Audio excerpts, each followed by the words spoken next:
ஓ என்ன லவுசா கோல் முடிஞ்சிடி. எதுவும் நம்ம இல்ல இந்த ஒரு பெரியவரு பிச்சை கேட்டாரு, சில்லறங்க 500 நோட்டும் இருக்கு. ஓ ஜோப்பே இல்ல 500 நோட்டு இருடி உன்னை வச்சுக்கிறேன். இந்த பாட்டை ஃபர்ஸ்ட் கேம் விளையாட கூப்பிடலாம். ஏய் கேம் விளையாடலாமா? சீக்கிரம் வாடா, லாபில இருக்கிற வாடா.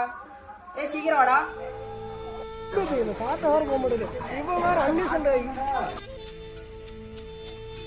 என்னது இப்படியா?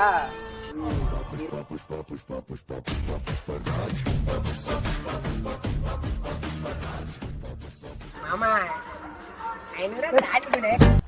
ப்ரோ ஒரு அளவுக்கு தான் ப்ரோ எல்லாமே. பிச்சை போடுங்க மாமா, பிச்சை. சும்மா சும்மாலாம் நோண்ட கூடாது ப்ரோ. நான் யாருக்கு என்ன